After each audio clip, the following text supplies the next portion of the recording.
संसद में आज हंगामा हुआ है। दोनों सदनों में हंगामे के बाद लोकसभा राज्यसभा दोनों को 2 बजे तक के लिए स्थगित किया गया है। इस बीच तस्वीरें आपको दिखा दें विजय चौक की, जहां पर कांग्रेस अध्यक्ष मल्लिकार्जुन खड़गे इस वक्त लामबंद है।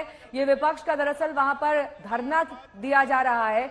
एकजुट सारा विपक्ष और सरकार को घेरा जा रहा है हिंडनबर्ग की रिपोर्ट पर। एक रिपोर्ट जो बाहर आई है यूएस की कंपनी, एक हिंडनबर्ग जो रिसर्च इंस्टीट्यूट है उसने बाहर निकाला है।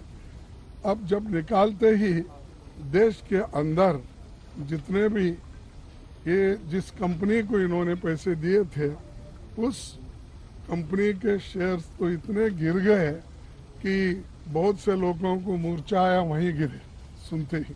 ऐसी स्थिति देश का ये सरकार ने बना के रखा है। और ये कौन कंपनी के मालिक है आपको तो मालूम है। और बार बार हम एक व्यक्ति के रूप में किसी को टीका करने के बजाय हम तो ये कहेंगे कि सरकार ऐसे कंपनियों को कैसा पैसा दे रही है, क्यों प्रेशराइज करके दिला रही है, हमको समझ में नहीं आ रहा।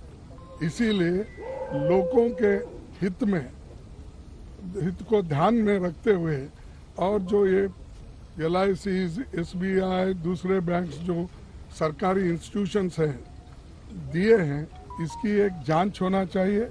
इसके लिए हम इस चर्चा में डिमांड करना चाहते हैं या तो ज्वाइंट पार्लियामेंट्री कमेटी हो या सुप्रीम कोर्ट के जो चीफ जस्टिस है उनके नेतृत्व में इसकी इंक्वायरी हो और डे टू डे रिपोर्ट भी जनता के सामने रखे, उसका प्रोग्रेस क्या है और किस ढंग से ये इंक्वायरी चल रही, इसका एक ट्रांसपेरेंसी उसमें आती है और लोगों को भी मालूम होता है कि उनके पैसा, उनका इन्वेस्टमेंट और उनके जो कमाई कहाँ गई, कहाँ तक रही, कहाँ तक बच गई, इसका भी उनको एक विश्वास मिलता है।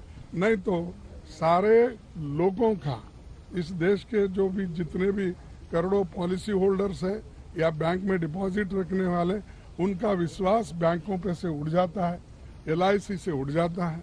तो इसीलिए लोगों के हित में हम ये काम कर रहे हैं और हमारा डिमांड यही है, चर्चा कराओ। और हमारी मांग ये है कि या तो ज्वाइंट पार्लियामेंट्री कमेटी बनाओ और इसकी इंक्वायरी करो, या नहीं है तो सुप्रीम कोर्ट के चीफ जस्टिस के नेतृत्व में कमेटी बनाकर इसको इंक्वायरी कराइए और डे टू डे रिपोर्ट बाहर करते जाइए। यही हमारा डिमांड है, इसीलिए हम आपके पास आए और